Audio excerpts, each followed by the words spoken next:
البنات كي دايرين؟ لاباس عليكم؟ نتمنى كلكم تكونوا بخير وعلى خير يا ربي. اليوم فيديو جديد ووصفه جديده. اليوم الوصفه ديالنا لي شنيك اللي كيجيو لذاذ بزاف وكيجيو زويونين، كيجيو بحال القطن. الا جربتوهم ما عمركم مازال تشريوهم من الزنقه حيت راهم زويونين وساهلين وبمكونات متوجدين في كل بيت. اهم حاجه كيجيو بحال القطن، تيقوني الا جربتهم غادي يعجبوكم وغادي يعجبوا حتى وليداتكم.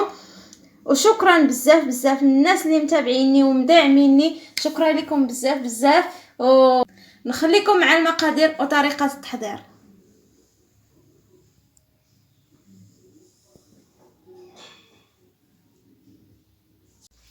غنبداو بسم الله. بالنسبه للمقادير غنحتاجو 2 كيسان ديال الحليب، غنحتاجو 2 معالق كبار ديال السكر سنيده، معلقه صغيره ديال الملح، معلقه كبيره ديال الخميره الفوريه، و2 كيسان ديال الدقيق.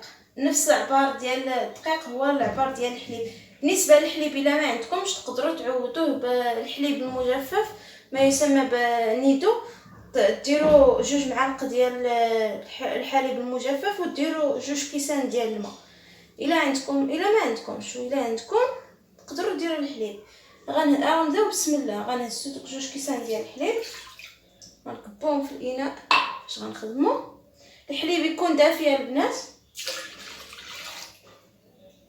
ماشي يكون سخون وماشي يكون بارد، ضروري يكون غير دافي صافي. غنزيد السكر،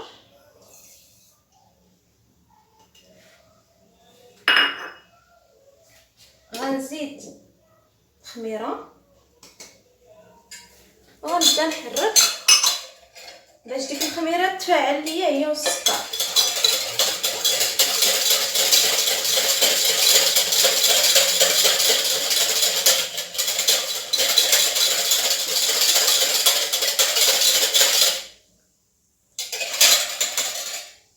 صافي من بعد ما حركناهم شويه غنضيفوا عليهم دابا دوك 2 كيسان ديال الدقيق نفس العباره البنات قلت لكم، العبار اللي ديروا ديال الحليب هو اللي غديروا ديال الدقيق. غنضيفوا معلقه صغيره ديال الملح. بالنسبه للملح انا كنديرها بيديا، نتوما ديروا معلقه صغيره، انا كندير عيني ميزاني.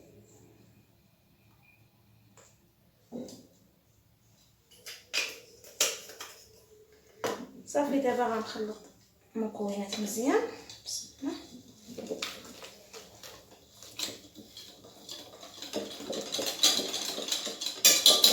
صافي من بعد ما خلطتهم دابا مزيان غنهز بلاستيك غذائي وغنغطي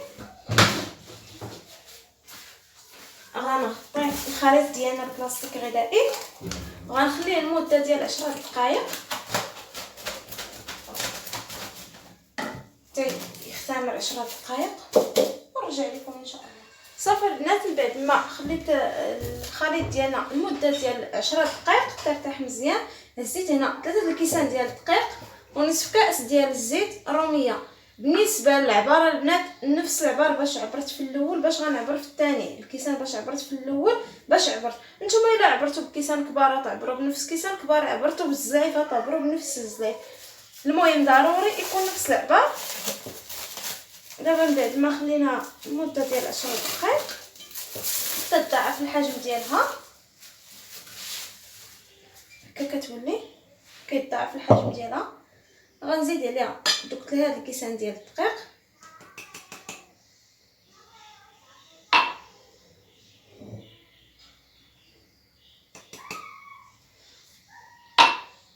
العجينه كتجي رطبه وهشيشه بزاف. الا جربتوها ما عمركم مازال غتشريو لي شنيك في الزنقه. صافي غنحاول نبدا نجمع فيها، ما كتحتاج لا عجينه لا دليك لا والو، غير كتجمعوها صافي وكتخدموا بها وكتصدق ناجحه 100%. كاملنا العيالات كنقلبوا على شي حاجه اللي زوينه وسهله واقتصاديه وتحمر الوجه. لا حطيتيها فوق الطبله تحمر لك وجهك مع العائله ومع الضيوف ديالك. صافي دابا غادي نضيف داك نص الكاس ديال الزيت، زيت روميه صافي غندخل فيها ديك الزيت.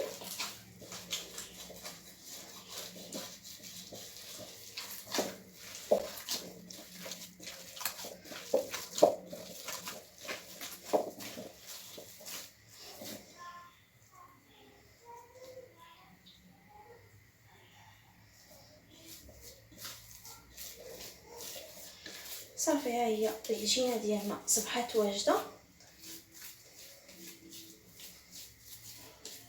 واخا تبان لكم خفيفه هي خاصها تجي خفيفه شويه.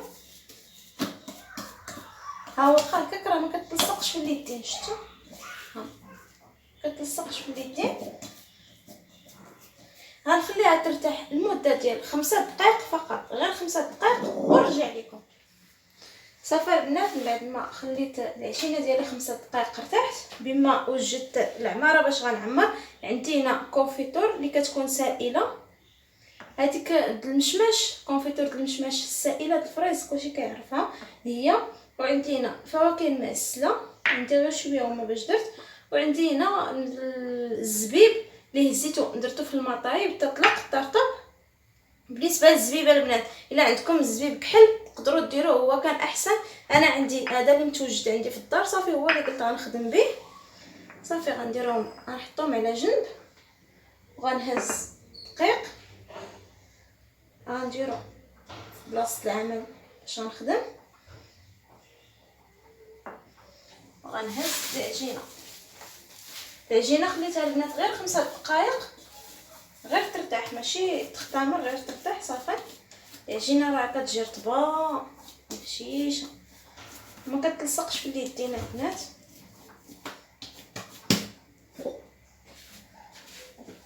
صافي غنبدا ندلقها، وانا كندلقها وانا كندير الدقيق باش ما تلصقش ليا.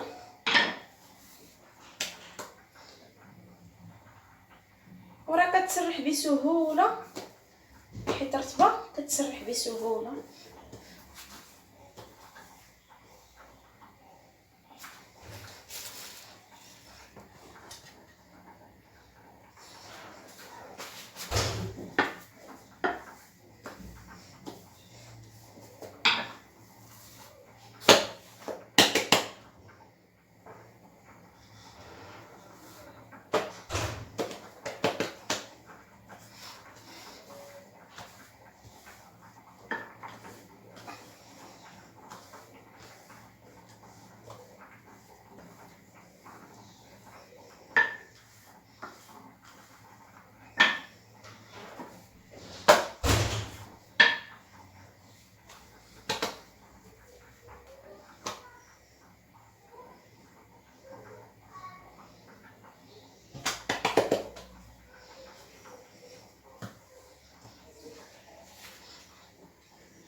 صافي البنات من بعد ما سرحت العجينه كامله، العجينه خاصها تجي رقيقه، غندير لها دابا ديك الكونفيتور كلها.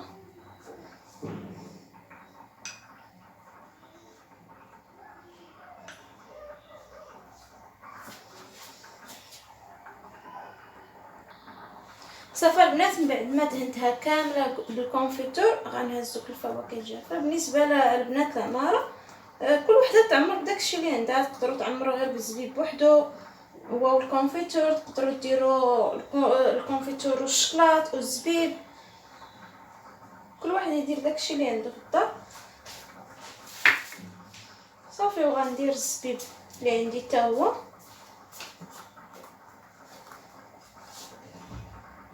بالنسبه للزبيب قلت لكم البنات الا عندكم الزبيب الكحل تقدروا ديروه.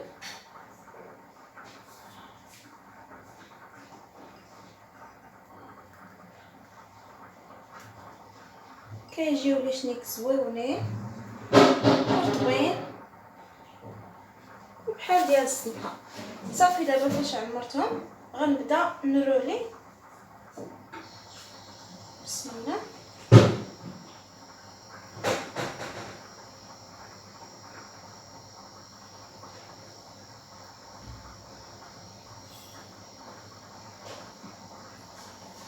غنبدا نرولي العجينه ديالي حتى نروليها كامله. غنحيد ليها هاد الجناب الزايدين حيت هما ما كيكونوش مقادين. طلع على جنب. غنهز واحد الخيط هذاك باش كنخيطو. راه هاد الطريقه ديجا درتها معكم البنات في شنيك المالح، نفس الطريقه باش قطعت. اللي مازال ما تفرجش في الفيديو يهبط دابا يتفرج فيه ويخلي لي كومونتير.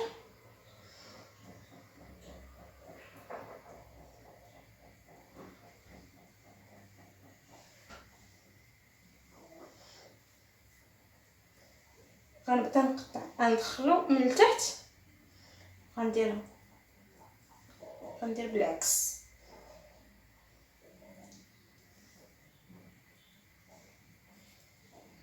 هكا وغنديرهم في لاطه ديال الفرن. دابا ندخلها للفران صافي. هما لي شنيك ديالنا كيصبحوا واجدين. نرجع لكم ان شاء الله.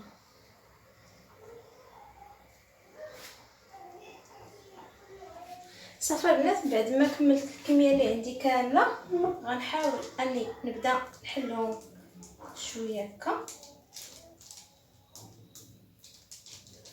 نبدا نضغط عليهم.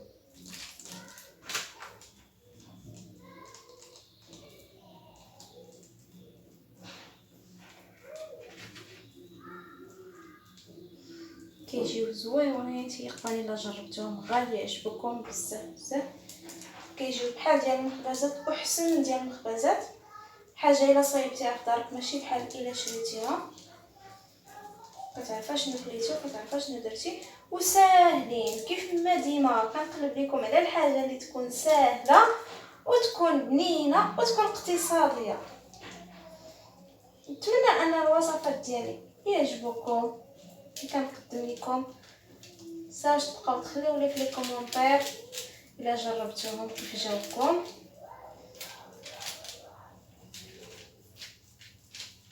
وان شاء الله المزيد ان شاء الله يا ربي. لا